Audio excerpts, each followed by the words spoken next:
하락장에 어떻게 대응해야 될까요? 사실 제 계좌 상태도 파랗게 물들어 있거든요. 근데 마음은 편합니다. 왜냐하면 따박따박 배당을 받고 있기도 하고 달러 투자, 엔화 투자로 꾸준히 돈을 벌고 있고요. 환율이 이제 많이 오르다 보니까 사놨던 달러와 엔화를 이제 거의 다 팔았는데, 그렇게 확보된 현금을 풀면서 낮아진 가격의 주식을 적극적으로 담고 있거든요. 오늘은 하락장을 통해서 1조 3천억에 달하는 수익을 낸 사례와 3년 만에 30배의 수익을 거뒀던 노벨 경제학상 수상자 등의 천재들이 모여서 만든 자산운용사의 사례를 얘기해 볼 건데요. 뇌과학적인 측면에서 대부분의 사람들이 손실을 볼 수밖에 없는 이유도 같이 말씀드릴 겁니다. 다 듣고 나면 내가 하락장에서 어떻게 대응해야겠구나 라는 게 감이 오실 겁니다. 그리고 잠깐 얘기했던 달러 투자, 엔화 투자가 뭔지 궁금하시면 고정 댓글 링크의 영상을 참고하시면 됩니다. 자, 이 글은 2008년 금융위기 당시 시장이 공포에 질려 있을 때 워렌 버핏이 뉴욕타임즈에 기고한 칼럼입니다. S&P 500은 2007년 10월쯤에 사상 최고 수준이었던 1565포인트까지 올라갔다가 부동산 버블 붕괴와 서브프라임 모기지 위기가 본격적으로 드러나면서 2009년 3월 저점까지 57% 급락했는데요. 많은 투자자들이 패닉셀을 할 때 워렌 버핏은 칼럼을 통해서 미국 주식에 투자해라. 나도 사고 있다. 단기적으로 더 떨어질 수 있지만 훌륭한 기업 가치는 결국 회복될 것이다. 공포심이 시장을 지배할 때 그 공포를 역이용하는 사람이 결국 이익을 본다. 라는 메시지를 전달하면서 제너럴 일렉트릭 GE에 큰 규모의 투자를 했습니다. 그리고 3년 만에 1조 3천억에 달하는 수익을 냈죠. 이 사례를 극단적인 폭락이 오면 한 방에 매수해서 큰 수익을 노린다라고 이해하는 분들도 있는데, 기업의 내재 가치가 현재 가격보다 훨씬 크다고 판단되는 지점에서 과감히 베팅한다는 것이 핵심이었습니다. 전문가들도 언제 시장이 바닥을 칠까 예측하기는 매우 어려운데, 대부분의 개인 투자자들, 그분들은 조금 떨어지면 저점인가? 라고 그냥 한꺼번에 투자를 몰아넣잖아요. 워렌 버핏은 GE에 투자했던 것처럼 과감하게 투자하는 모습을 여러 차례 보였거든요. 근데 그런 대규모 투자 시점이 항상 그 절대적 저점과 일치하는 것은 아니었거든요. 본인도 저점을 맞출 수 없음을 여러 차례 언급을 했습니다. 달러 코스트 에버리징, DCA의 개념을 아시나요? 일정 금액을 정기적으로 투자해 나가는 방식을 말합니다.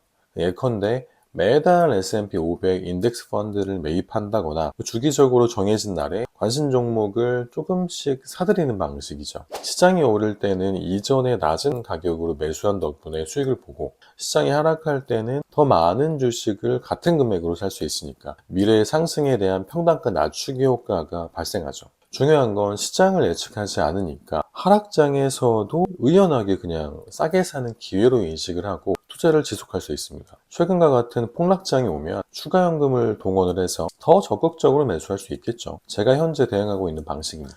자, 다음은 LTCM, 롱텀 캐피탈 매니지먼트에 대한 얘기를 해볼게요. 이 LTCM은 1994년 채권 트레이딩 분야에서 명성을 떨쳤던 존 메리웨더가 월스트리트에서 당대 최고의 트레이더와 금융공학자들을 모아서 설립한 헤지펀드입니다. 노벨 경제학상 수상자인 로버트 머튼과 마이런 숄즈가 파트너로 참여를 했었는데요. 당시에는 엄청난 기대감이 있었죠. 금융공학의 정점이라고 불리는 그런 학자들과 최고의 채권 트레이더가 뭉쳤으니까 엄청난 수익을 낼 거라고 믿었거든요. 실제로 첫 3년은 최고로 잘 나가는 펀드로 명성을 떨쳤습니다. 근데 시간 갈수록 점점 수익률이 떨어지기 시작했고요. 경쟁사들이 치고 올라오니까 높은 레버리지를 활용을 했고, 운용하던 펀드의 순자산이 약 47억 달러 정도였는데 레버리지를 통해서 거의 20, 30배 수준, 1000억에서 1200억, 1400억 달러 정도로 운용을 했다고 추정이 됩니다. 그러다가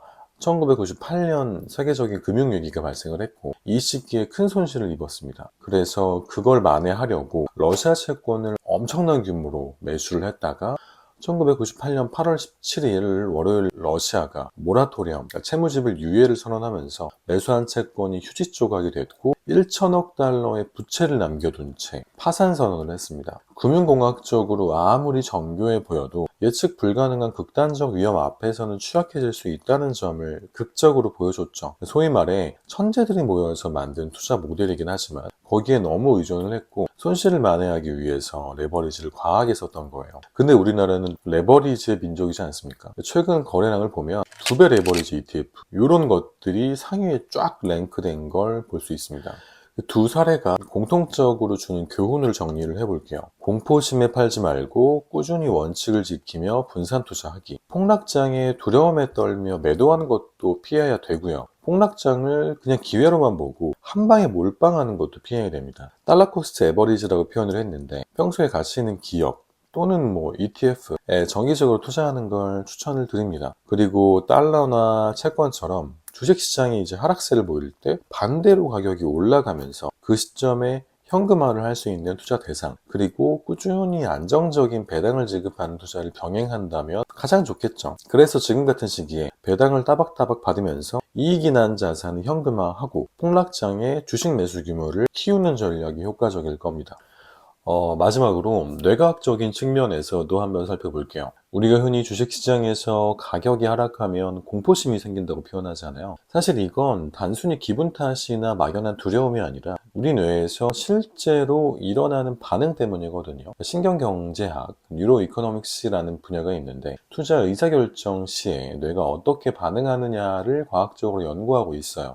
MIT의 앤드류 로와 드미트리 레핀이 진행한 연구를 보면 금융 트레이더들의 심박수, 호흡, 피부 전도도 등의 생체 지표를 실시간으로 측정을 했습니다. 그리고 시장 변동성이 커질 때 이들 트레이더의 뇌가 극도의 스트레스 반응을 보이면서 흔히 도망치거나 싸울 준비를 하는 반응을 촉발한다는 사실이 드러났죠. 흔히 이 반응은 편도체라고 불리는 뇌 영역과 깊게 연관되어 있습니다. 편도체는 원시적인 위험 감지 센서 같은 곳이에요. 생존을 위해서 위협을 재빨리 파악하고 신체의 스트레스 호르몬, 코르티솔 이런 것들을 분비하게 만듭니다. 그러면 심박수가 빨라지고 호흡이 거칠어지면서 당장이라도 빨리 도망쳐야 안전하다라고 뇌가 판단하게 되는 거예요. 근데 중요한 건 금융시장에서 이 급히 도망쳐라는 이 신호가 합리적인 선택으로 이어지진 않죠. 하락장, 특히 폭락장이 시작되는 순간 사람들은 본능적으로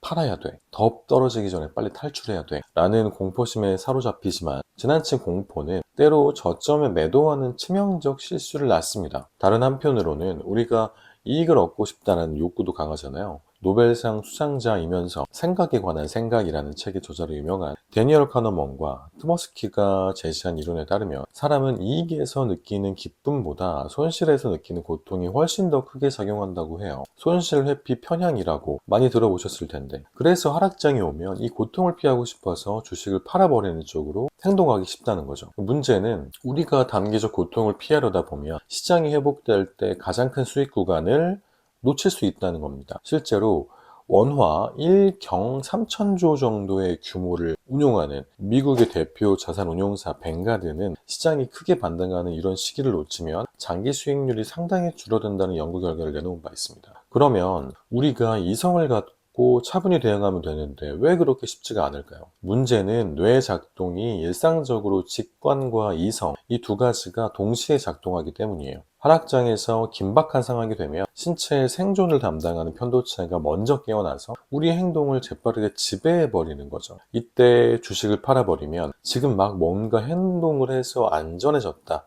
라는 이 심리적인 안도감은 들지만 이후 시장이 반등하면 더 싸게 살 기회를 버려버린 꼴이 되는 거예요. 게다가 한번 팔아버린 뒤에는 다시 진입하는 게 쉽지가 않습니다. 가격이 막 움직이는 걸 보고 다시 사야 되나?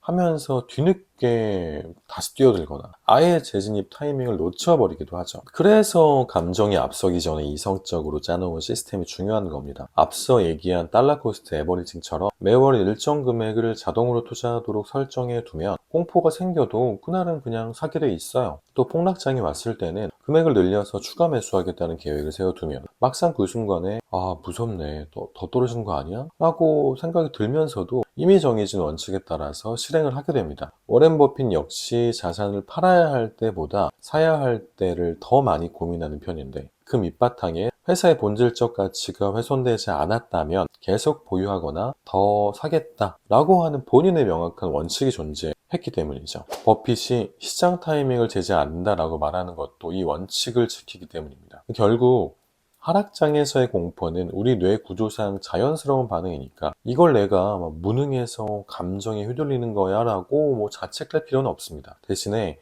이럴 때 내가 어떻게 행동해야 하는지 미리 정해두면 편도체가 우리를 마구 흔들어도 이미 만들어진 가이드라인대로 움직일 수가 있는 거죠. 한 번의 폭락으로 심리적으로 지쳐서 시장을 떠나버리기보단 과학적 그리고 체계적으로 접근해 보시기 바랍니다. 뇌과학은 우리에게 두려움이 드는 건 당연하다. 하지만 준비한 사람은 그 두려움을 기회로 바꾼다고 말해주고 있으니까요.